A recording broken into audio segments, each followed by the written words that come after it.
नमस्कार दोस्तों, आप सभी में विराजमान परमपिता परमात्मा को मेरा नमस्कार।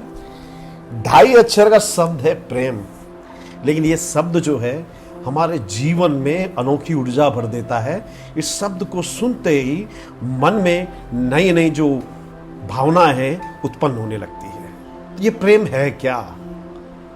सिर्फ एहसास है, इसे रूह से महसूस करो, प्यार को प्यार ही रहने दो, कोई नाम ना दो।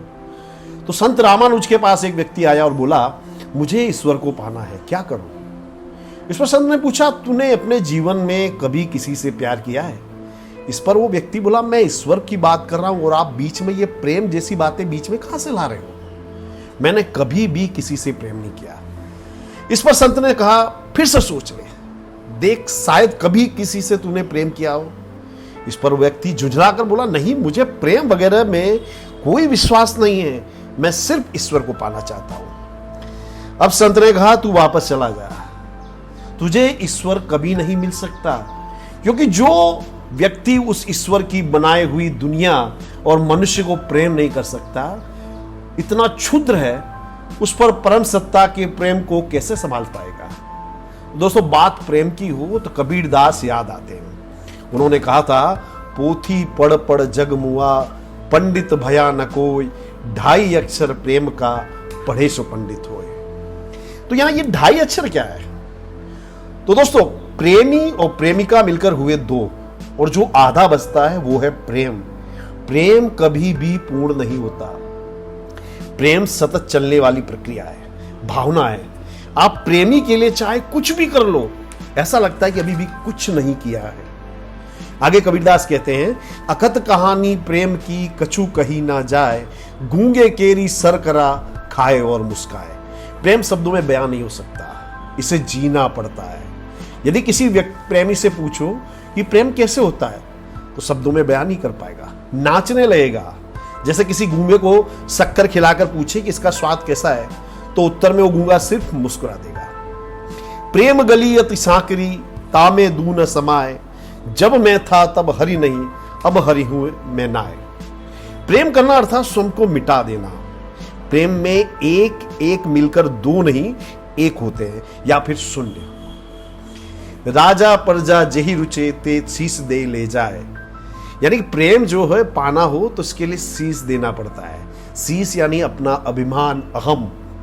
जो खुद को मिटाने को तैयार है उसे ही प्रेम मिलता है।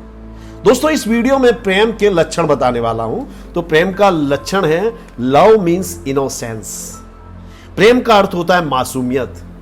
जिसे प्रेम होता है उसके अंदर के घमंड, अहंकार, नफरत जैसी चीजों का स्थान उसके जीवन में नहीं होता। व्यक्ति बच्चों की तरह मासूम हो जाता है। प्रेम में सारे तर्क गिर जाते हैं। इश्क नचाए जिसको यार, वो फिर नाचे बीच बाजार। महाराष्ट्र में एक संत हुए तुकाराम, उनसे एक व्यक्ति मिलने पहुंचा तो उसने देखा उस संत बच्चों के साथ खेल रहे थे। उस व्यक्ति को काफी आश्चर्य हुआ कि आप इतने बड़े संत हैं और इन बच्चों के साथ खेल रहे हैं। तो संत तुकाराम ने कहा, जो बच्चों के साथ खेल ना सके वो कैसा संत? जिस संत के चेहरे पर बच्चे जैसी मुस्कान ना हो, उस पर भरोसा मत करना।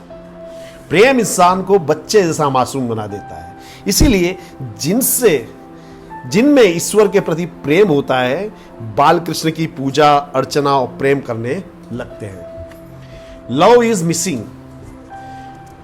इसीलिए तो वे लोग धन्यभागी हैं जिनका प्रेम पूरा नहीं हो पाता। लैला मजनू, श्री फरियाद, रोमियो जूलियट, ये जो इनकी प्रेम कथा है अमर क्यों हुई? क्योंकि इनका प्रेम आखिरी अंजाम तक नहीं पहुंच पाया।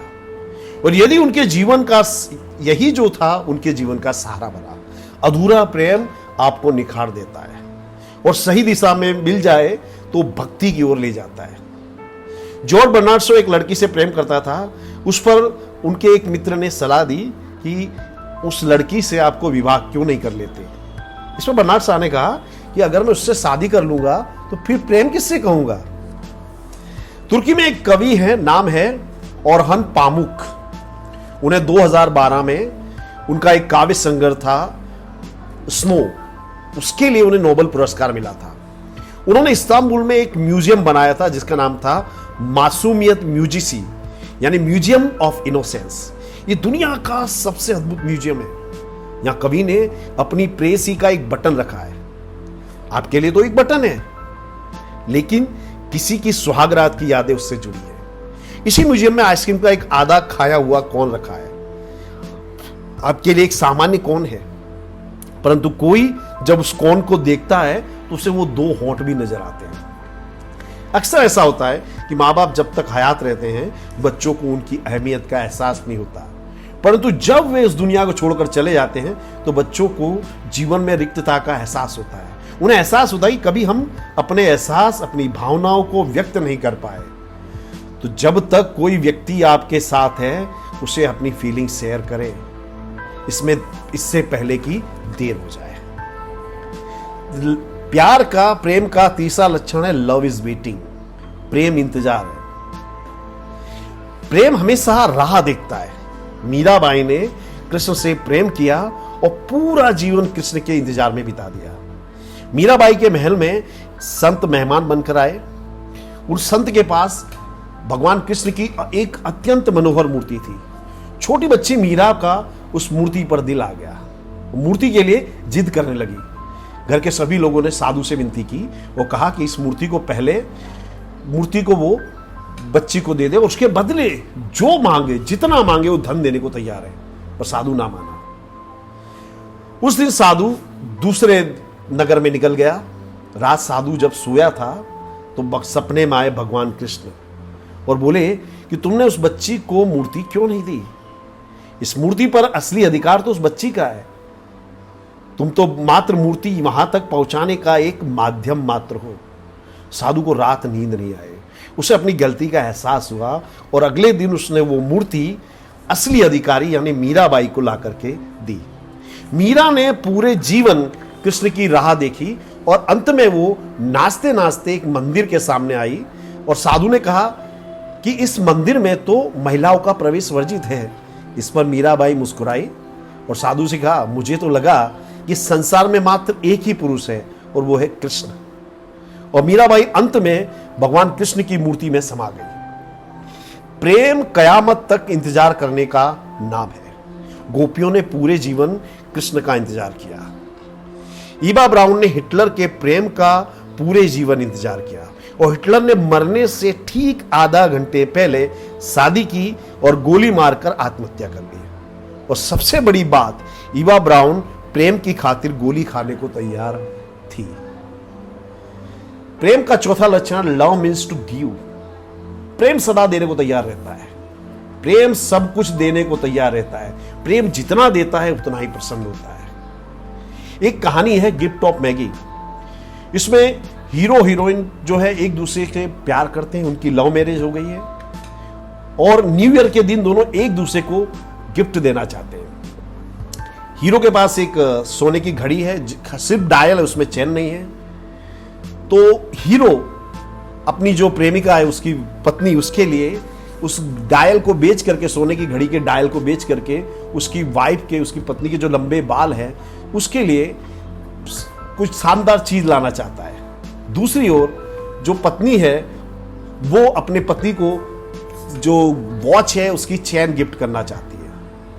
और शाम के वक्त दोनों मिलते हैं तो पत्नी है वो वॉच की चैन लाई है और पति है अपनी पत्नी के लिए गोल्डन हेयर पिन लाया है। लेकिन जब वो लगाने जाता है तो देखता है कि उसने अपने बाल बेच करके और उस घड़ी के लिए चैन खरीदी थी। और इसी तरह जो प्रेमी है उसने अपना घड़ी का डायल बेच करके हेयर पिन खरीदी थी। तो प्रेम ये है।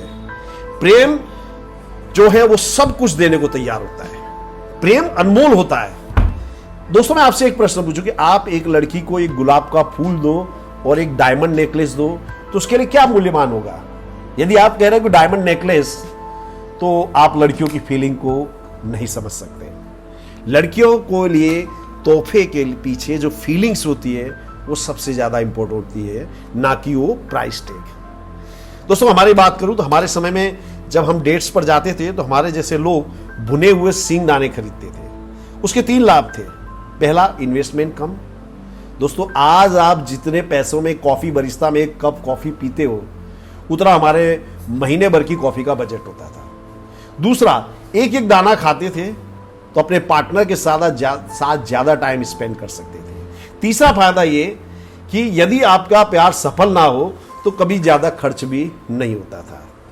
तो प्रेम ये है दोस्तों, प्रेम जो है ये एहसास की चीज़ है। सिर्फ एहसास है, इसे रूह से महसूस करो। प्यार को प्यार ही रहने दो, कोई नाम ना दो। Thank you very much. Have a nice day.